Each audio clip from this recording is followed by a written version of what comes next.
Hi, this is Stuart Shumway. Have you ever wished you had a computer for each student in your class? Well, I did, and I want to show you how I made it a reality in my room. So there were computers being removed from a lab across the hallway, and I asked if I could have those, and the technician that was removing them said I had to get permission from my principal. Well, my principal gave permission, and they were given to me.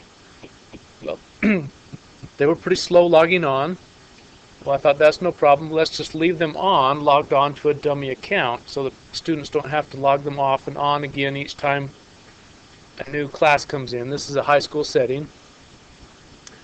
There were still some issues with some programs that I was using that had a hard time running on lower memory. So I upgraded all the memory, and they didn't have enough internet lines for enough computers for every student in my class, so I had to have internet line splitter boxes in my room. But we haven't found that to be a speed issue, I don't think, because they have to go through a router anyways. So, even with all I don't have enough power outlets, so I had to get power strips. But even with all that, for about the price of 2 computers, I got a pretty decent set of computers for each student in my classroom. They go around the outside of the room, so I can see all of the screens as I rotate my head around the room. So I didn't have to worry about having them log in on their own account so that they would be responsible for their internet usage.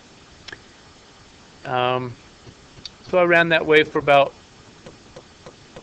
5 years. I got the most recently discarded computers as labs throughout the school were being upgraded. I would get the ones that were being thrown away, so I was getting a different set of computers every year, until finally the computer tech suggested that we use our technology money to buy a brand new set of computers for my room, and I've been running that way for 2 years.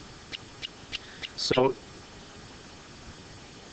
especially when you're starting out, you're not sure that you're going to use them all that much, so you probably don't want to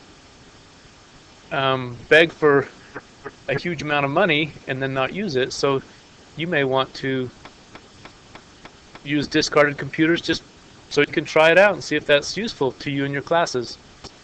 Like when I first started out, I just had enough computers for half the students, and so I had